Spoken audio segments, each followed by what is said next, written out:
Bismillahirrahmanirrahim. Assalamualaikum warahmatullahi wabarakatuh. Alhamdulillahirrabbilalamin. Hamdan katsiran thayyiban mubarakan fi kama yuhibbu rabbuna wa yarda. Asyhadu an la ilaha illallah wahdahu la syarika lah. Asyhadu anna Muhammadan abduhu wa rasuluh. Allahumma shalli wa sallim ala nabiyyina Muhammad wa ala alihi wa sahbihi wa man tabi'ahum bi ihsan ila yaumiddin. Nah, Ayatullah At-Talibat, para santri kelas 8 yang Anda cintai karena Allah, rahimani wa rahimakumullah. Kita lanjutkan pelajaran fikih kita yang mana sudah sampai pada pelajaran 6 ketika sekarang sudah masuk ke kota Mekah dan Masjidil Haram. Bagi orang yang ihram apabila telah sampai ke Mekah, hendaknya bersegera pergi ke Masjidil Haram. Apabila masuk ke Masjidil Haram, hendaknya berdoa yang disyariatkan ketika masuk masjid. Ya, maksudnya disyariatkan ketika masuk masjid pada umumnya, yaitu Assalamu ala Rasulillah, Allahumma ftahli abwaaba rahmatik. Semoga salam untuk Engkau wahai Rasulullah, ya Allah bukakanlah untukku pintu-pintu rahmatmu. Atau tambah juga A'udzubillahil azim wa biwajhihil karim wa bi sultanihil qadim minasyaitonir rajim. Aku berlindung kepada Allah yang maha agung dengan wajahnya yang mulia serta dengan kekuasaannya yang terdahulu dari setan yang terkutuk. Hadis riwayat Abu Dawud. Kalau tadi hadis riwayat Muslim. Nah, ini halaman 46 ya. Nah, kemudian apabila telah sampai di Ka'bah, berhentilah bertalbiyah. Nah, kemarin kan sudah dijelaskan sepanjang jalan ketika sudah berihram banyak-banyak bertalbiyah. Dan mulailah melakukan tawaf. Tawaf tersebut merupakan tahiyatul Masjidil Haram. Tawaf tersebut bagi orang yang hanya melakukan umroh atau haji tamattu merupakan tawaf umroh. Dan bagi orang yang melakukan haji qiran atau ifrad merupakan tawaf qudum. Perhatikan perbedaannya ya. Kalau orang umroh dan tamattu itu tawaf umroh. Ya, tawaf umroh. Tapi untuk orang yang hajinya qiran dan ifrad itu namanya tawaf qudum. Nah, kemudian tata cara umroh. Yang pertama, tawaf. Melakukan tawaf di Ka'bah sebanyak 7 kali putaran dengan menjadikan Ka'bah berada di sisi sebelah kirinya.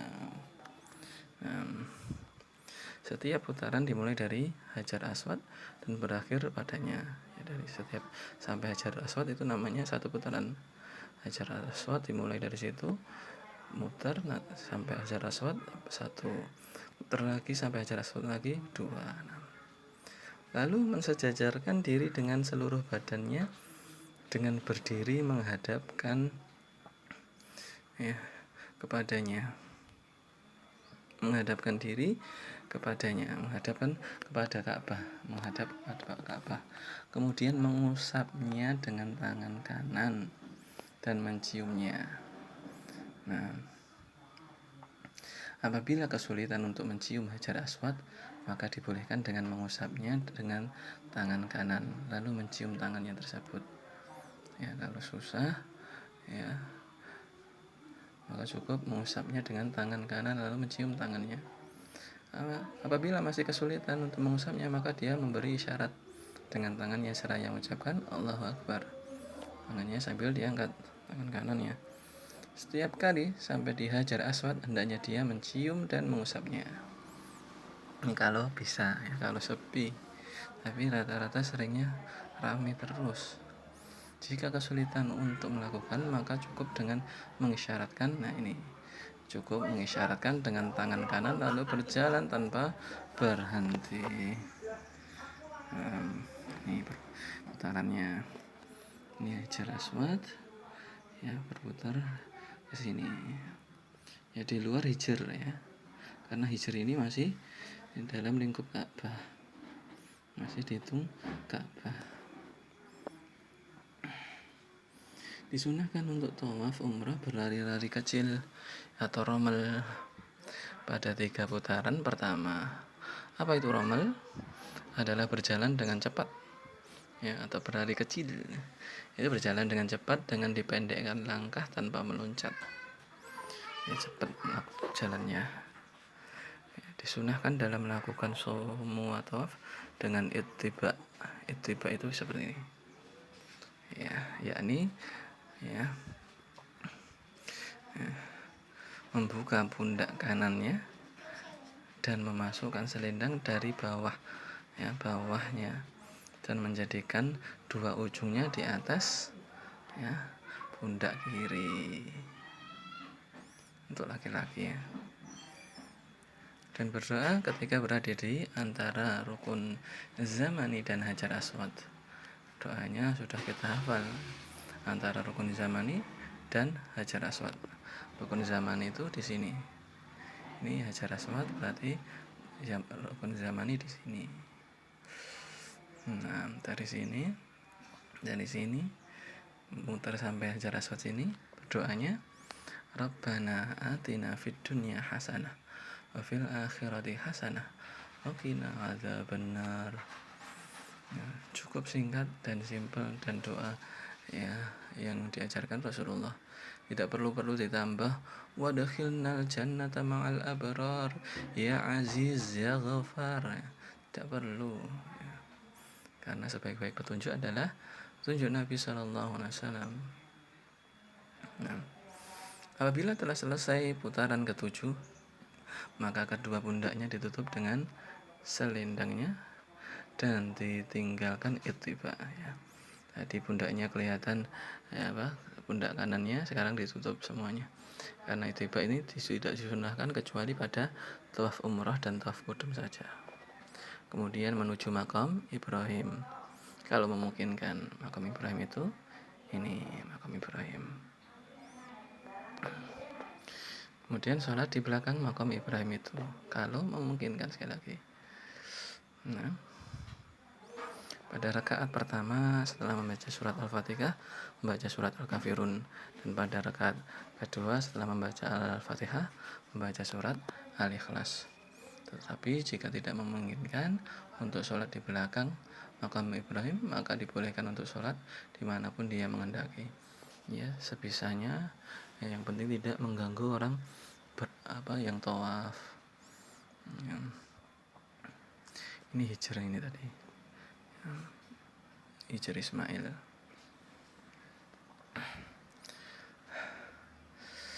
Nah,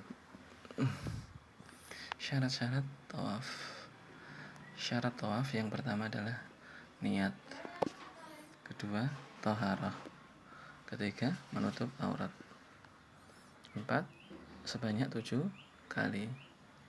5, dimulai dari Hajar Aswad. 6, menjadikan Ka'bah berada di sebelah kirinya. Jadi melawan arus juga enggak sah. Berurutan antara putaran kecuali apabila sholat ditegakkan iqomah, ya, atau adanya jenazah, maka dia mengerjakan sholat dahulu kemudian melanjutkan tawaf yang sudah didapatkan. Kemudian nomor 8, hendaknya tawaf dilakukan dengan mengelilingi semua Ka'bah. Ya, tadi tidak boleh masuk ke Hijr tadi, ya, tidak sah karena tawaf yang masuk ke Hijr, karena Hijr tadi itu masih masuk dalam, ya, batasan Ka'bah. Ya, mungkin antum sudah pernah dengar kisah orang-orang Quraisy yang kehabisan dana yang halal, tidak mau mereka membangun Ka'bah dengan dana yang haram, maka cukup dibatasi bahwasanya, ya, yang harusnya itu sampai di sini, karena kami kehabisan uang yang halal, ya, kami batasi dengan hijri ini. Nah, ini baiknya ya, di antara baiknya itu Quraisy dulu, meskipun mereka dalam keadaan musyrik tapi dia mengagungkan Ka'bah. Nah, pengarahan bagi seorang muslim hendaknya tidak berdesak-desakan ketika tawaf yang mengakibatkan kesulitan bagi diri sendiri dan orang lain. Ya, tidak boleh membahayakan diri sendiri dan orang lain. La dharar wala dhirar. Tatkala mengusap atau mencium hajar aswad.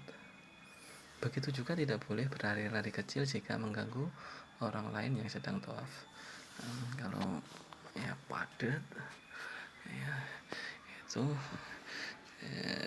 lari-lari kecilnya ditinggalkan, ya, cukup langkahnya diperpendek gitu aja.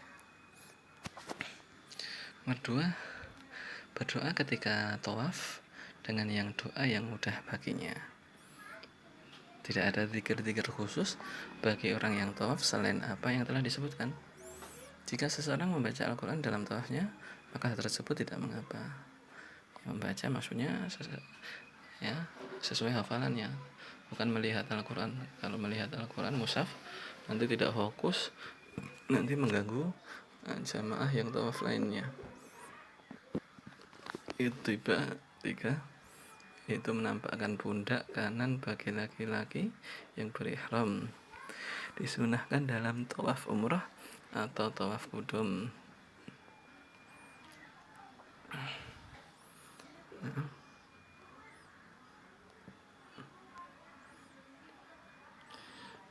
Pada semua putaran tawaf.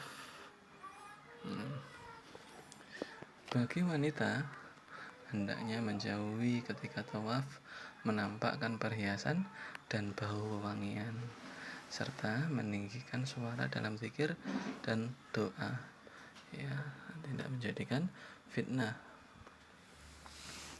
Nah, setelah tawaf yaitu sa'i. Sa'i apabila sudah selesai tawaf dan sholat 2 rakaat tadi, ya, maka berangkat untuk sa'i antara Safa dan Marwah. Apabila sudah mendekati Safa, membaca firman Allah, Innas Safa wal Marwata min sya'airillah. Sesungguhnya Safa dan Marwah adalah sebagian dari syiar Allah, ya. Ini ya tempat jalannya. Dari sini ke sana, dari ke sana ke sini gitu. Sa'i sebanyak 7 putaran dimulai dari Safa, ya. Pertama kali yang menuju bukit Safa Marwah itu bukit, ya. Disunahkan kalau memungkinkan untuk naik ke bukit Safa dan menghadap Ka'bah dengan mengangkat kedua tangan dan bertakbir, ya, sebanyak 3 kali, Allahu Akbar, Allahu Akbar. Kemudian membaca La ilaha illallah wahdahu la syarikalah, lahul mulku wa lahul hamdu wa huwa lahul mulku wa lahul hamdu wa huwa ala kulli syai'in qadir. La ilaha illallah wahdahu, ya, la ilaha illallah wahdah, ya, anjaza wa'dah wa nasara abdah wa hazamal ahzaba wahdah. Nah, beri bukunya halaman 51 itu. Tidak ada sesembahan yang benar kecuali Allah. Allah wahdahu la syarikalah. Lahul mulku, satu-satunya yang tidak ada miliknya semua kekuasaan. Walahul hamdu, dan pujian.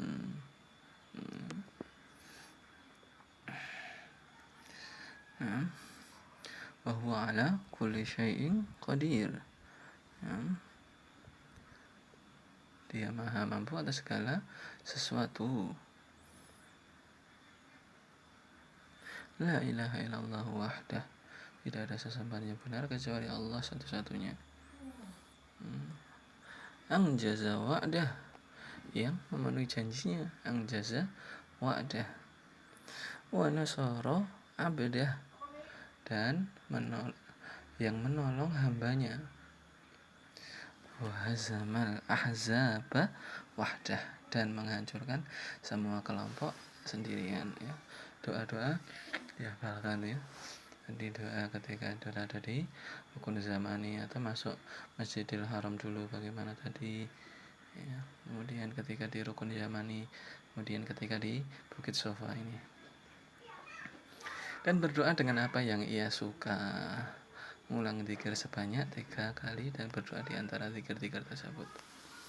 Nah, ini banyak sekali tentang, ya, ketauhidan, ya, pengesaan, ya, pengesaan terhadap Allah Subhanahu wa taala, bahwa Allah Subhanahu wa taala adalah satu-satunya, ya, yang tidak ada sekutu baginya, ya, miliknya semua kekuasaan, miliknya semua pujian, dan dia maha mampu atas segala sesuatu, ya. Tidak ada sesembahan yang benar kecuali Allah satu-satunya. Ini untuk tauhid dan seterusnya. Berikutnya, turun dari sofa dengan berjalan kaki sampai sejajar dengan tiang berwarna hijau. Nanti ada batasannya. Dari sofa menuju marwah masih berjalan, tapi ketika sampai pada batas yang berwarna hijau nanti, disunahkan untuk sa'i dengan berlari hingga sampai ke tiang berwarna hijau yang kedua, ya, lari-lari kecil. Selanjutnya menyempurnakan sa'i sampai ke marwah dengan berjalan kaki. Apabila telah sampai di marwah maka sempurnalah satu, ya, sempurnalah saat putaran pertama. Nah, sofa marwah 1, marwah sofa 2, sofa marwah 3. Nanti harusnya berakhir kemana, ya, nanti, ya, putaran pertama, ya, dan disunahkan untuk naik ke marwah dan menghadap kiblat, ya, menghadap Ka'bah, serta mengucapkan seperti yang diucapkan ketika di sofa. Nah, kemudian turun dari marwah menuju sofa dengan berjalan kaki di tempat yang harus berjalan kaki, sama, dan berlari-lari kecil di tempat yang harus berlari kecil. Nah, apabila telah sampai di sofa maka dia telah menyempurnakan putaran kedua. Ya, demikianlah dikerjakan hal tersebut sampai sempurna 7 putaran, pergi 1 putaran dan kembalinya 1 putaran, maka sa'i berakhir di marwah.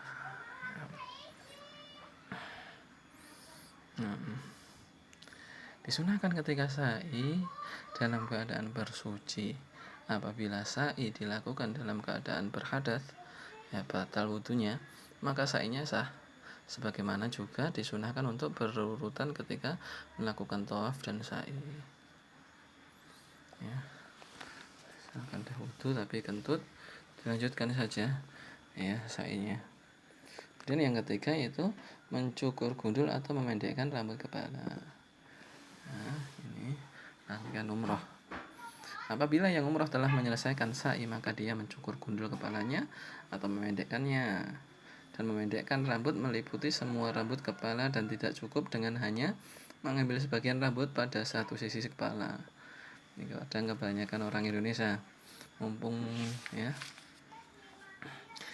karena kurang ilmunya, mumpung sampai Mekah saya mau umroh berkali-kali, jadi hari ini saya cukur sebagian yang kanan dulu atau bawah dulu atau kiri dulu, besok umroh lagi, ya, bagian yang lain gitu, karena kurang ilmunya. Nah, mencukur rambut merupakan salah satu kewajiban di antara kewajiban umroh, dan menggundul lebih utama daripada memendekkan karena Rasulullah bersabda, ya, yang hadis riwayat Bukhari yang intinya, ya, Rasulullah mendoakan ampunan 3 kali bagi orang-orang yang mencukur gundul, sampai ditanya 3 kali. ya. Bagi orang yang memendekkan, ya Allah ampunilah orang yang mencukur gundul. Ditanya lagi, bagi orang yang memendekkan ya Rasulullah, ya beliau jawab lagi, ya Allah ampunilah orang yang mencukur gundul. Sampai ketiga, ya, bagi orang yang memendekkan, ya. Jadi para sahabat, ya, bertanya, bagi orang yang memendekkan ya Rasulullah, ya, pertamanya, ya Allah, pertama, ya Allah ampunilah orang yang mencukur gundul kepalanya. Pertama toh, ditanya, bagi orang yang memendekkan ya Rasulullah, ya Allah ampunilah orang-orang yang mencukur gundul rambutnya. Ini kedua, ya. Ditanya lagi, bagi orang yang memendekkan ya Rasulullah, ya. Ketiganya, ya Allah ampunilah orang yang, ya, mencukur gundul rambutnya, ya. Maka masih bertanya, bagi orang yang memendekkan ya Rasulullah, baru bagi orang-orang yang memendekkan, ya. Ditanya ketiganya, baru bagi orang yang memendekkan, ya. 3:1. Adapun jika dia melakukan haji tamattu, yakni umroh kemudian haji, sehingga dia tidak memiliki waktu untuk memanjangkan rambut kembali, maka dipendekkan lebih utama dengan mengakhirkan mencukur gundul tatkala haji. Ya, kalau dia haji tamattu, ketika itu umroh dia dipangkas dulu karena dia tahu sebentar lagi nggak ada tumbuhnya ini. Nah, nanti baru pas ketika haji dia cukur gundul. Nah, itu dulu ayat tulab. Insyaallah kita lanjutkan pelajaran berikutnya di pertemuan di hari-hari berikutnya. Nah, jazakumullahu khairan. Ya, subhanakallahumma wa bihamdika asyhadu an la ilaha illa anta astaghfiruka wa atubu ilaik. Assalamualaikum warahmatullahi wabarakatuh.